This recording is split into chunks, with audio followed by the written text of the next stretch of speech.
Hey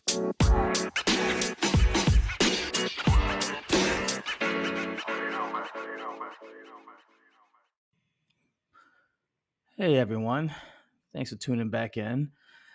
This is going to be our second installment to Dax Corner. And on today's topic, well, I'm going to talk about narcissism and how this affects relationships, friendships, how you can kind of spot these things, and what you can kind of do to kind of understand it or understand the person that's exhibiting these traits. So I'll break you down to a quick story of my level of narcissism in friendships. So I had a friend, or at least someone I thought was a friend. Um, I've been knowing each other for a while and spending generously a lot of good time together. Rather be hanging out, group, hangouts, whatever case is, individual hangouts. Kind of we're always kind of boys, and always spend a lot of time together. And I always value my friendships pretty much as if they're family. These people are very important to me. And so I try my best to always come off as a better friend or a good friend. I'm not perfect. Obviously make mistakes. But, I do know that I really do try my best to really understand and be there for them through any processes, because that's how you know someone's a real friend. Someone's there for you in those times of really bad times and the good times as well. I joke with one of my other best friends. I always tell her, you know, if we can make each other laugh, cry, excited, and just over joyful when we're around one another, that's probably a good friendship. And so with this person, I felt that that was where we were. We would argue, we would fight, but there was never like an argument that was very like heavy and like, oh, I hate you and this and that. It was kind of like a brotherly love where it was like, okay, I'm only telling you these things because no one else will. But ideally, I don't think you're a bad person. And I still don't think this person is a bad person to this day. But I mean, we definitely have, I feel, some bad blood. And I feel like um, I have a very A, B, C, D, E, F, fuck you perspective on where we are right now. But it's a lot of feelings involved there. But ideally, I'll give you a background on what happened. So, we've gone around spending time together, hanging out, and he kind of went through his transition in life of things happening differently for him. He was going through a lot of big changes in his life, good things. And I was just trying to be supportive of that and just understand that, we go through these trials and tribulations. Now, granted, I don't like to play the age card, but I will say when it comes to males, as I am one of them, maturity comes at a different level. And I think men in their early 30s versus men in their later 40s exhibit different aspects of things in life, experiences, and cases. So technically, he is one of my friends who's about 10 years younger than me. So some things I give a pass on because I realize you're not at my age. You have not had that decade of life experience yet, and you're still trying to figure out yourself. I still think your early 30s are that place to do that. So never really held anything against him, but I just was always like, okay, I'm going to still be supportive and be there for you, whatever the case may be. So, we spent some time together. We spent a lot of great times together, and it just for some reason it started getting very weird. So, I think we were probably at the beginning of this summer. Didn't spend as much time with each other, and it just felt odd. Now, it's like you saw your best friend all the time. It's like, hey, you come over, and I'm not saying you have to go out all the time. I understand monies and financials are a thing, but half the time we would just sit up and watch a movie and just like talk shit or talk about your relationships or whatever the case may be. Like nothing was ever like it needed to be a grand gesture of going out and doing stuff. But I always assume that's just what we did. We just hang out, catch up with each other once a week, get together for a quick dinner, find out what's going on in each other's lives, and that's really it. Nothing too crazy, nothing going on. Um, just a regular routine. So, he started to just kind of pull away. I think he went through a really bad breakup at the time. And, I was trying to be supportive of that. I understand that. But ideally, what was hard was that he never really understood why his breakup happened how it did and never really saw the patterns. And I think I saw them being from outside perspective. I was like, hey, you're just doing certain things that are just not connecting. You're not really learning from these relationships. You're kind of repeating the same patterns. I think you really need to decide, is there something internally that I'm doing wrong that's not helping me progress and move forward in my relationships?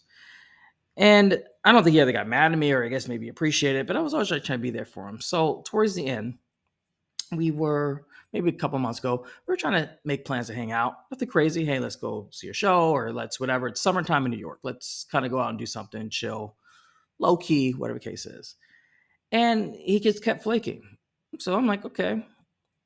Now, one of my biggest pet peeves in the world is when someone wastes my time. If you're busy, you have shit going on. I respect that. I understand that. We are busy individuals. And I learned living in New York City. You're pretty busy most of the time. But, just be like, hey, I don't have the time right now. I don't have the bandwidth. But let's connect, a couple of weeks ahead. Trust me, there's a lot of my friends that knows we plan things out weeks in advance because we know our schedules are crazy. I have another friend the same way. She's super busy, but we find time and we work on it. And we communicate with that and we figure it out. And for some reason, he kept finding excuses of, I need to go out and find myself. I need to do all these things. And I took it as if he just didn't want to hang out or spend time with me anymore, wanted to find a new group of friends. Okay, that happens. You want to find your new tribe? Go ahead. But what I didn't appreciate was that it was always an excuse or something coming up, or it was a whole debate of, you're suffocating me, or like you make me feel bad about not spending time and hanging out. I said, whoa, I'm trying to figure out is a time to connect. If you were just to tell me, hey, I need a couple of weeks to figure out shit's going on in my life. I got stuff going on. Let's reconnect next month. Hey, I'd be like, cool, man. That's totally fine. I'm not upset with you about that. What I'm upset with you about is that you make plans, you cancel them, and then I go on social media and I see you are doing other things and you're going out with other friends and you're doing stuff. So to me, from the outside point of view, that looks like, oh, you just didn't want to hang out with me. Which once again, not a problem, but communication is a key here, and just be upfront with that. So, and all this really happened was probably right after he met my boyfriend. And I, introduced him because I wanted him to know someone was important in my life. I wanted him to be able to understand this is someone I really care about. I wanted you to kind of, as someone who I'm very close to, and someone I consider a really close friend, I want you to be, a part of whatever journey I'm going on in my life. Now, granted, he could have been jealous. He could have been because he had his own failed relationships. He didn't want to deal with that. We had an episode of Sex and City with that with Seema, but Seema came through.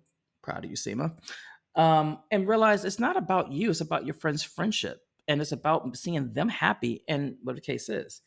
And he would just gaslight and be like, well, I don't want you doing things because I want to do them. You shouldn't have to hang out with me if you don't want to do something.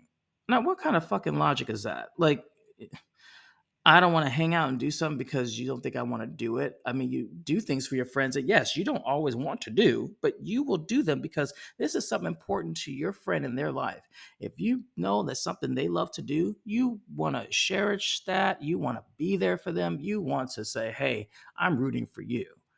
And that's all I ever did.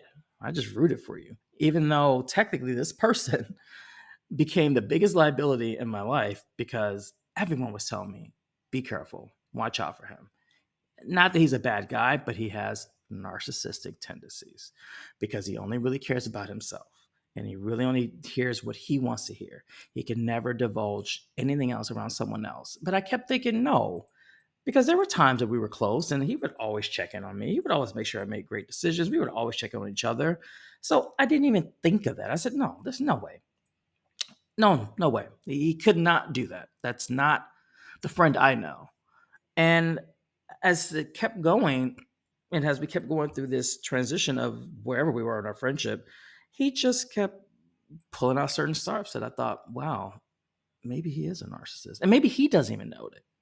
Maybe he doesn't even know he's doing these things. So I finally kind of confronted him about it. We talked about it. And he said, no, it's nothing. It's fine. Whatever. I'm figuring things out. What's the case? I said, okay. I said, well, listen, I love to get dinner. Like, just catch up and just find out what's going on with you and just be there. We had about 2 or 3 plans, kept canceling, kept making excuses, and just didn't do it. So we finally had a text discussion, face to face, and he just goes, I got so much going on in my life and blah, blah, blah. And I'm like, you know what? I don't want to feel like I'm a burden to you or quote unquote suffering you, suffocating you, which is a form of suffering, I guess. And I said, you ain't got to worry about me. I said, you don't have to worry about me asking you to hang out or do anything else. And I am going to wish you well. And I'm going to hope nothing but the best for you moving forward in whatever endeavors you go through. And I left it at that. And we haven't talked. And now it's been about, I don't know, a few weeks or maybe a month or so. But ideally, it comes down to my second part and what I want everyone to understand is that you got to know when enough is enough. And you got to know when it's becomes too much for you to put so much of yourself into a friendship or into a person or into a relationship and realize you're not getting anything back in this. You're being a good person. You're trying to reach out. You're trying to be there. You're trying to understand.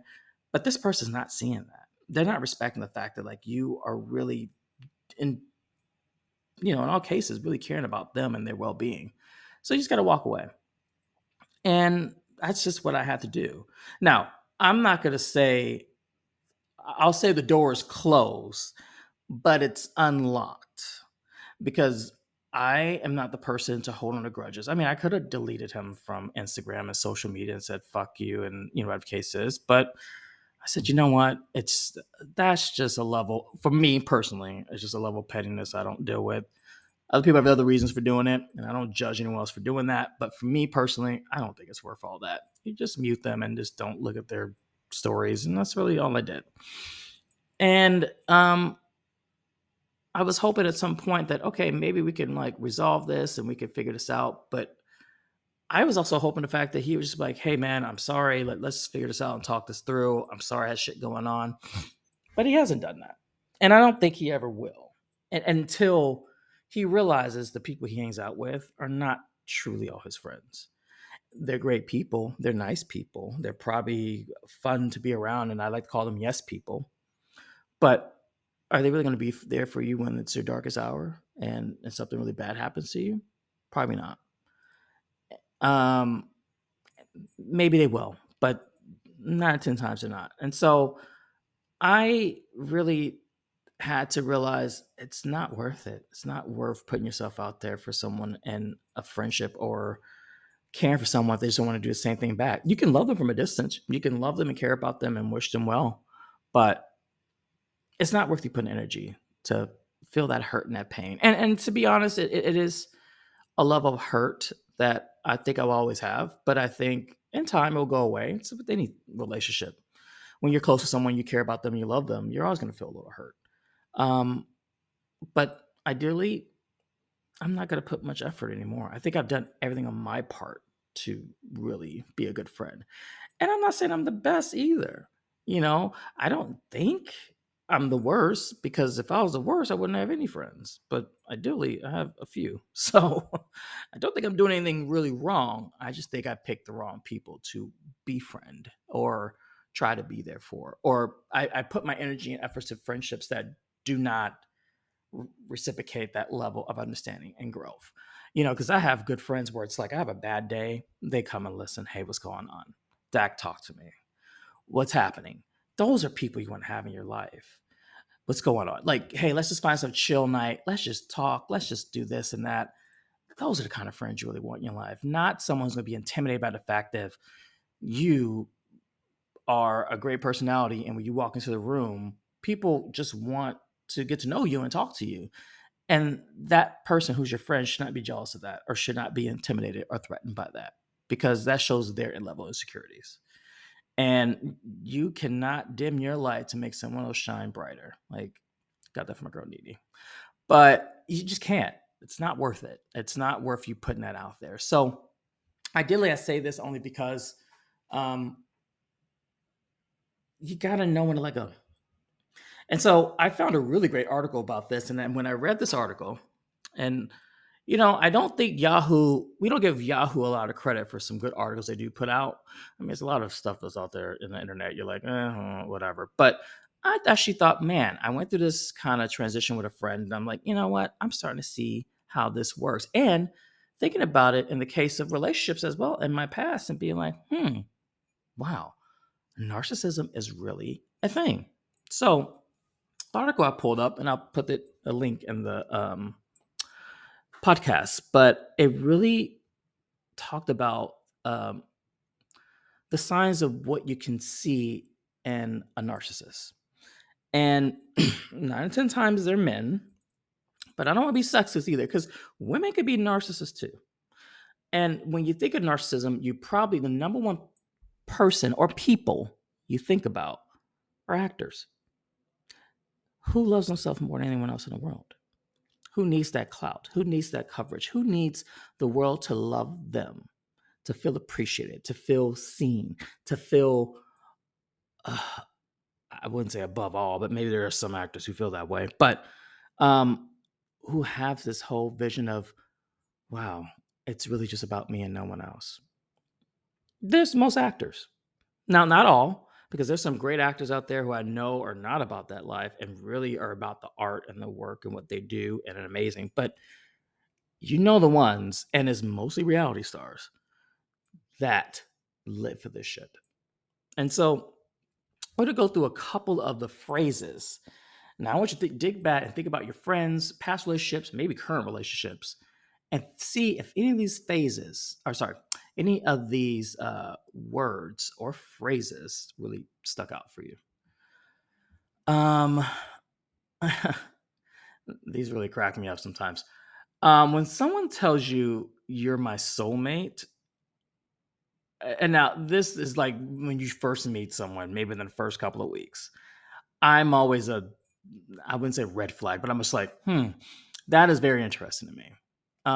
Yes, you can have a connection with someone. You can have a genuine, strong connection with someone. But your soulmate, I mean, that's made for TV. And I mean, and yes, it's great storytelling. It's great to watch, but you have to build to that. There's not any way you can really come into that. Um, the one I find hilarious. It's fate that we met.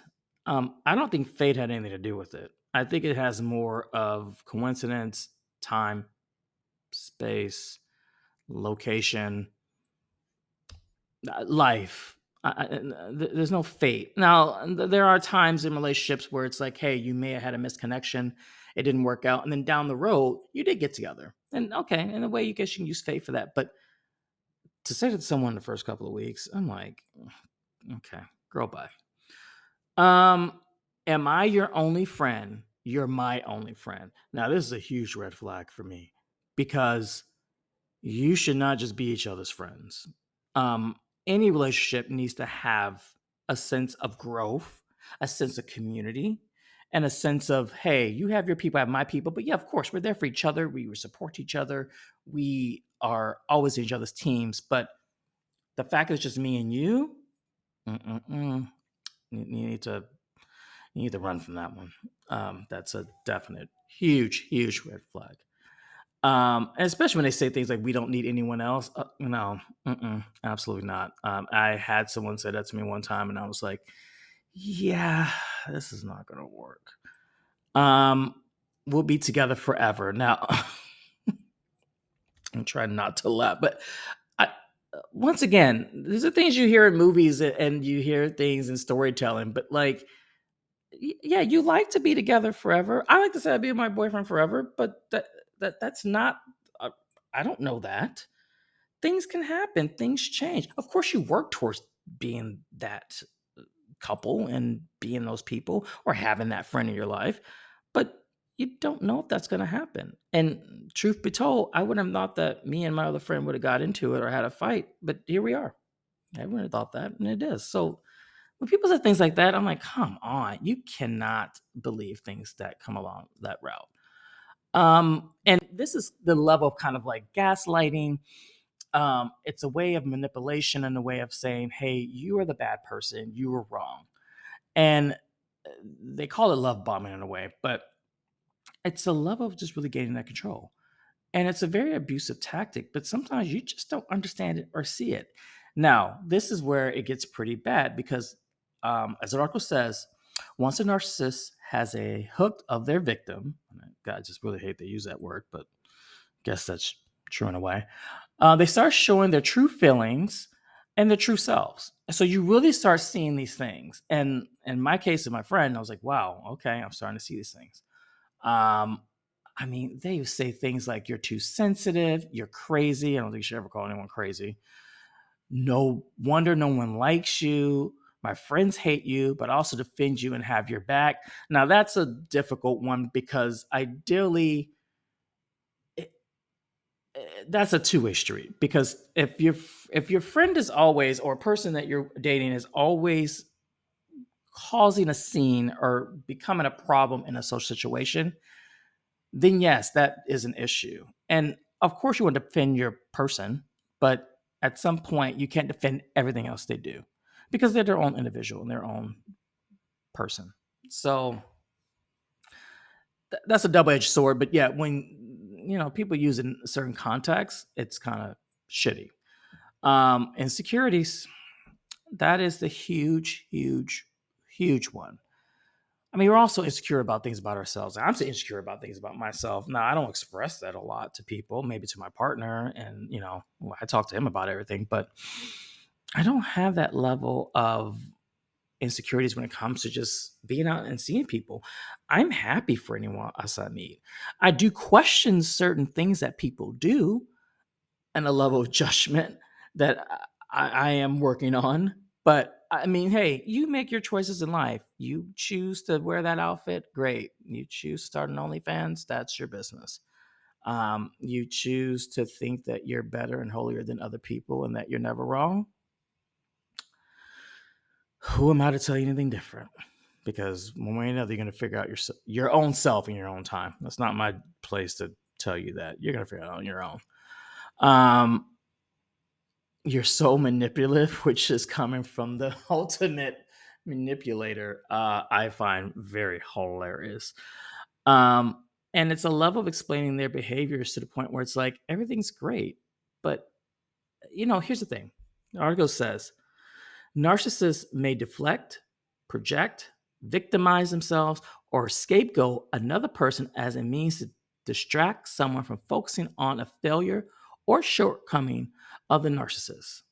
Projection is an example of deflecting back onto the accuser.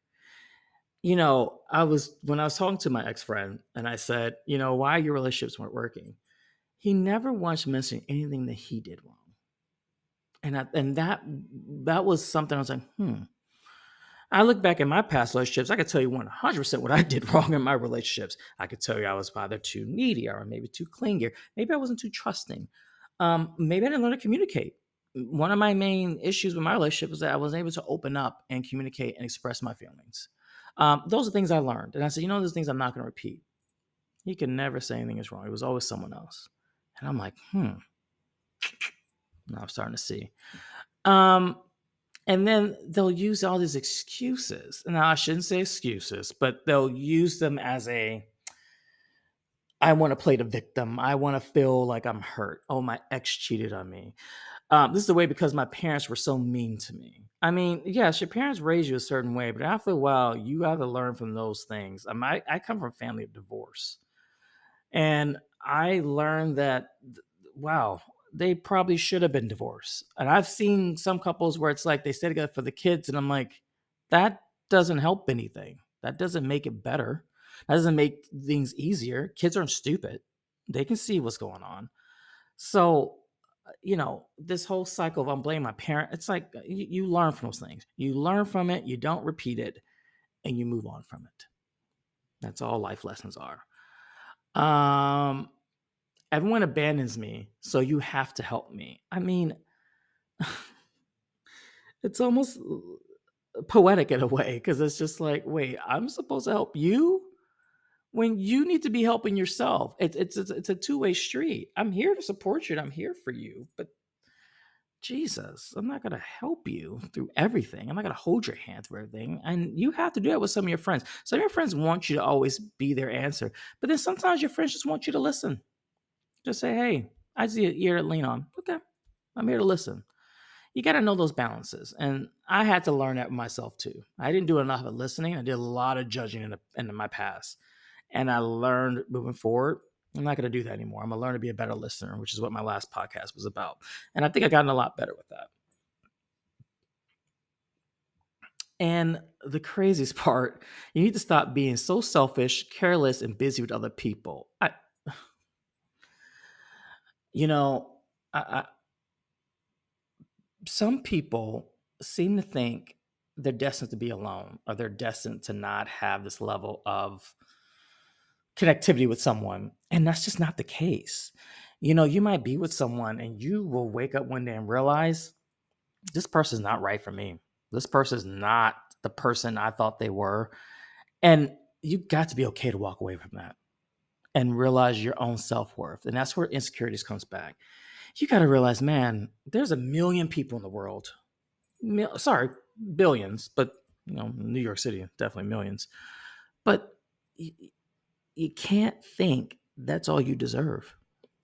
I had another friend go through a relationship and she seemed to think, man, this is all she's going to get. This is what's going to happen. But I kept having to reassure her that you are beautiful, you're smart, you're intelligent, you can do so much. But because you don't think you deserve greatness, you just put up with bullshit. And where does that get you?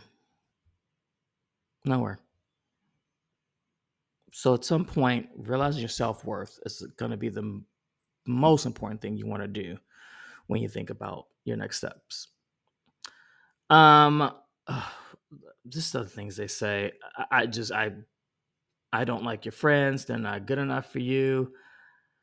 Your family doesn't like me. You probably should see them as much. I mean, you got to start seeing these signs in people. And once again, I don't think my ex-friend is a horrible person. I will never think he's a horrible person, but I do think there's a level of understanding to the point where they're like, listen, you got to go on this journey on your own. You got to figure this out for yourself. You got to figure out what works best for you. You need to figure out what makes you happy and a sense of happiness, not complete happiness, but some level of happiness. And I guarantee you, once you find that, you will feel so much better about yourself and your direction in life and where you're going and what you want to happen. And, you know, you're going to get better from that. But either way, narcissism exists. Just be careful about, be careful about the signs you see. And, always, your friends are sometimes the best people and your family who know you the best. They can always tell you certain things. Now, I'm a huge advocate of not listening. And I can admit that cold heartedly because I have to learn the hard way. And when it came to this friendship, a lot of people told me this. And I said, you know what? I didn't want to believe it, but now I see it. But I also still have faith. This person's going to find their way. And if we reconcile as friends, amazing and great. If not, I just hope they become a better person and that they choose to do what's best in their life and find true happiness in whatever they do. So make sure you check out this article. It's really good. Make sure, if you know anyone going through this or any friends like this, I mean, these are, yes, we joke about it or we may say certain things about like, okay, we got to end these things, but it can lead to some very serious things. So definitely reach out, listen, be there, be supportive, understand, and always love and cherish yourself. Thanks again, guys, and enjoy your day.